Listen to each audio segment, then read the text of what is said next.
हैं कि कोई हमारी इम्प्योरिटी है उसका पता लगाने के लिए। मतलब सिंपल सा आप ये समझो कि अपने पास कोई रॉ मटेरियल दिया गया है और उस रॉ मटेरियल में कोई कोई मात्रा, किसी चीज़ की मात्रा पता करने के लिए, जैसे क्लोराइड आयन हो गए, ठीक है, आयरन हो गया, हैवी मेटल हो गया, लेड हो गया, ईटीसी कोई भी टाइप हो, उसका पता लगाने के लिए आप जो रॉ मटेरियल में दिया गया है कोई अमाउंट कितने लिमिट में है, अगर वो हमारी लिमिट के अकॉर्डिंग अंदर है तो उसको हम पास कर देते हैं, आगे प्रोसीड कर देते हैं।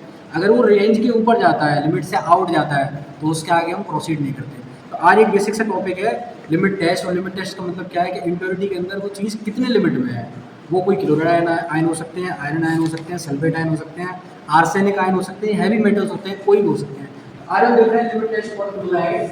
लिमिट टेस्ट ऑफ क्लोराइड का मतलब क्या है, सिंपल सा कि आपका जो रॉ मटेरियल दिया गया है उसमें क्लोराइड की मात्रा कितने परसेंट है। तो कुछ पॉइंट होते हैं, बेसिक पॉइंट, जिसको हम देख लेते हैं कि जैसा कोई भी हमारा लिमिट टेस्ट परफॉर्म होना होता है तो वो दो सॉल्यूशन के बेसिस में किया जाता है, डिफरेंशिएट। और वो सॉल्यूशन कैसे डिफरेंशिएट करते हैं, एक स्टैंडर्ड सॉल्यूशन होता है हमारे पास, एक हमारा जो टेस्ट सैंपल है, जो बिना टेस्ट सॉल्यूशन होता है, एक वो हम बनाते हैं। तो आप ऐसे समझो, इसको परफॉर्म करने के लिए हम कर क्या रहे हैं, बेसिक प्रिंसिपल ध्यान देंगे हम कि जो हमारा क्लोराइड आयन है और जो हमारा सिल्वर नाइट्रेट है AgNO3, ये क्या करेंगे, एक दूसरे से रिएक्ट करेंगे। आप समझो, क्लोराइड आयन क्या करेंगे, सिल्वर नाइट्रेट के साथ रिएक्ट करेंगे। अब एक पॉइंट यहाँ ध्यान देना है कि क्लोराइड आयन कैसा होता है, नेगेटिव चार्ज वाला। अब AgNO3 क्या होता है, NO3 नेगेटिव वाला, Ag पॉजिटिव वाला। तो Cl वाला क्या करेगा, Ag वाले के साथ बाइंड हो जाएगा। और ये बाइंड कब हुआ, जब हमने क्या किया, HNO3 को इसमें ऐड किया था। इस रिएक्शन में क्या किया हमने, सिल्वर नाइट्रेट और क्लोराइड आयन को डालने का क्या किया, AgNO3 को ऐड किया, HNO3 को ऐड किया। और फिर क्या हुआ, AgCl का एक व्हाइट पीपीटी बना। व्हाइट पीपीटी का मतलब क्या हो गया, व्हाइट रंग का प्रेसिपिटेट फॉर्म हुआ। तो हम समझ गए कि जो हमारा सॉल्यूशन था क्लोराइड वाला, उसमें क्या था, इम्प्योरिटी प्रेजेंट थी। अब हम क्या करेंगे, ये जो AgCl का सॉल्यूशन बना है, इसकी टर्बिडिटी चेक कर लेते हैं कि टेस्ट सॉल्यूशन में कितनी आ रही है और सैंपल वाले में कितनी आ रही है।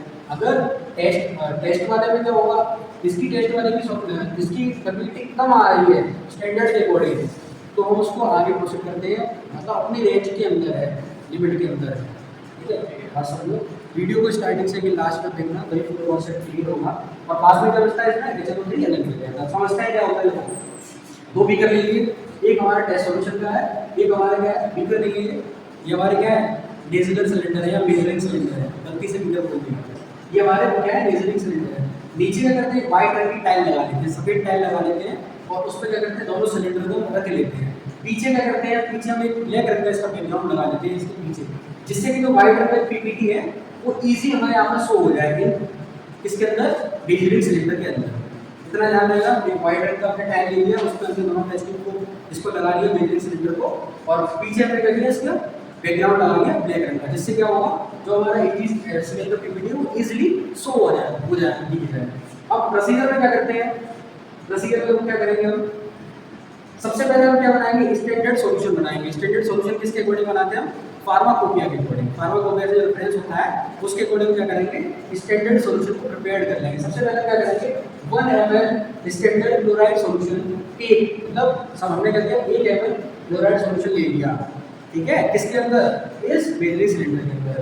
प्लस इसका मतलब ऐड 5 ml वाटर, और देखिए उसके अंदर 5 ml वाटर मिला दिया एक मेजरिंग सिलेंडर के अंदर। ये क्या बना रहे हैं, स्टैंडर्ड सैंपल बना रहे हैं, अपना स्टैंडर सॉल्यूशन बना रहे हैं। उसके बाद हमने क्या किया, 1 ml HNO3 value after it, मतलब इसी वाले इसके अंदर मेजरिंग सिलेंडर के अंदर हमने क्या किया, 1 ml HNO3 भी ऐड कर दिया। आफ्टर इट क्या करेंगे, उसका वॉल्यूम मेकअप कर लेंगे, मतलब 50 ml है, उसको हम क्या करेंगे, उसके अंदर पानी फिल कर देंगे उस मेजरिंग सिलेंडर के अंदर।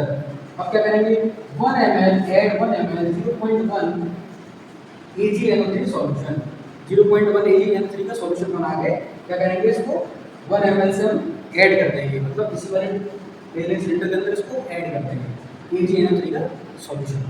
अब देखो क्या देखेंगे, अब जैसे ही आपने AgNO3 का सॉल्यूशन इसमें ऐड किया, तो यहाँ पर क्या था, क्लोराइड आयन प्रेजेंट थे, तो क्या करेगा वो, AgCl का व्हाइट रंग का पीपीटी बना देगा। जब व्हाइट पीपीटी बन जाएगा तो क्या होगा, उस मेजरिंग सिलेंडर के अंदर क्या होगा, धुंधलापन क्रिएट हो जाएगा। उसको क्या बोलते हैं, टर्बिडिटी कॉज, टर्बिडिटी या ऑपेलेसेंस कॉज, या व्हाइट रंग का पीपीटी फॉर्म हो जाएगा। तो ये तो सिंपल सा हमारा क्या था, स्टैंडर्ड सॉल्यूशन। अब उसी प्रकार दूसरी मेजरिंग सिलेंडर में क्या करेंगे, जो मैं सैंपल दिया गया, इस सैंपल में पता करना है इस सैंपल के अंदर क्लोराइड आयन प्रेजेंट है या नहीं है, और प्रेजेंट है तो हमारे स्टैंडर्ड सॉल्यूशन की अपेक्षा कम मात्रा में ज़्यादा मात्रा में, यही चीज़ तो पता लगा रहे हैं लिमिट टेस्ट के अंदर। बोलो भाई, हाँ सिंपल सी बात है। तो take 1 gram sample in 10 ml water, 10 ml water लिया मेजरिंग सिलेंडर में, और उसमें क्या किया 1 ग्राम आपने सैंपल डाल दिया। अब आप क्या करोगे, ऐड 5 ml वाटर, फिर आपने क्या किया 5 ml पानी को फिर और मैं ऐड कर दिया इसी के अंदर, ठीक है। अब आप क्या करोगे 1 ml डाइल्यूट HNO3 बिना मेजरिंग सिलेंडर, आपने क्या किया 1 ml HNO3 को भी ऐड कर दिया उसी मेजरिंग सिलेंडर के अंदर। क्या बना रहे हैं हम, टेस्ट सॉल्यूशन, ठीक है। अब आप क्या करोगे, volume makeup up to 50 ml, 50 ml तक आप इसका वॉल्यूम मेकअप कर लोगे टेस्ट वाले सॉल्यूशन का, 50 ml तक हमने कर लिया।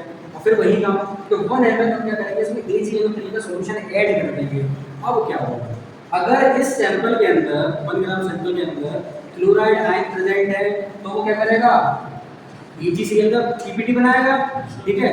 अब ये चेक करेंगे अगर वो बना रहा है तो इसकी अपेक्षा कितनी बना रहा है, अगर इस वाले की ज़्यादा वाली है इसमें पीपीटी कम आ रही है, मतलब इसका धुंधलापन कम आ रहा है तो हमारा पास हो जाएगा, लिमिट टेस्ट में सैंपल दिया गया वो हमारा पास है। अगर इसका टर्बिडिटी ज़्यादा आ रहा है और इसका बहुत कम आ रहा है तो हमारा सैंपल फेल है। इसका मतलब क्या, जो सैंपल दिया गया है उसके अंदर क्लोराइड की मात्रा बहुत प्रेजेंट है, हमें क्लोराइड तो कम चाहिए।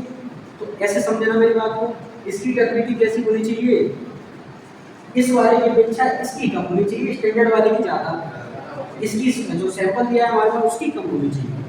अगर इन दोनों की बराबर आती है तो भी चल जाता है, ठीक है, बराबर अमाउंट में आ रही है तब भी चल जाएगी, इसकी सेम आ रही है तो। बट इस वाले की सैंपल वाले की जो हमारा टेस्ट सैंपल दिया गया है इसकी टर्बिडिटी ज़्यादा नहीं आनी चाहिए स्टैंडर्ड वाले से। तो सिंपल सा हम एक बार रिवाइज कर लेते टॉपिक को कि इसके अंदर हमने क्या किया, क्लोराइड सॉल्यूशन लिया, AgNO3 का सॉल्यूशन लिया, दोनों को ऐड कर दिया HNO3 की प्रेजेंस में। अगर उसमें क्लोराइड प्रेजेंट है तो EgCl का पीपीटी फॉर्म करेगा, टर्बिडिटी को शो कराएगा, पोस्ट करेगा।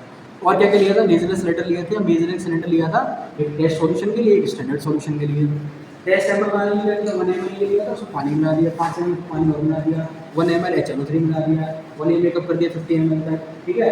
1 ml AgNO3 का सॉल्यूशन मिला दिया, फिर टर्बिडिटी अगर पॉज हो रही है उसके अंदर और वो पॉज कब होगी, उसके अंदर क्लोराइड आयन प्रेजेंट है तो सिंपल सा इसका रिजल्ट जान लेते हैं। रिजल्ट में आप क्या लिखोगे, देखो अगर टेस्ट सॉल्यूशन की टर्बिडिटी धुंधलापन कम आ रहा है, किससे कम आ रहा है, स्टैंडर्ड सॉल्यूशन की अपेक्षा, स्टैंडर्ड सॉल्यूशन ये वाला और टेस्ट सॉल्यूशन ये वाला, अगर ये कम आ रहा है तो क्या होगा हमारा, तो सॉल्यूशन ठीक है हमारा, मतलब जो सैंपल है वो हमारा ठीक है, उसको आगे हम प्रोसीड कर सकते हैं, आगे यूज़ कर सकते हैं किसी भी प्रोसीड के लिए आगे प्रोसीड कर सकते हैं। अगर स्टैंडर्ड सॉल्यूशन का अमाउंट कम आ रहा है और टेस्ट सॉल्यूशन का अमाउंट ज़्यादा आ रहा है तो उसको आगे हम प्रोसीड नहीं करेंगे, हमारा लिमिट टेस्ट कैसा हो जाएगा, फेल हो जाएगा। और वो पास कब होगा, पास जब होगा कि जब टेस्ट सैंपल का सॉल्यूशन कैसा आएगा, लेस आएगा। तो ठीक है, ये समझे ना, लाइक करना, शेयर करना, सब्सक्राइब करना।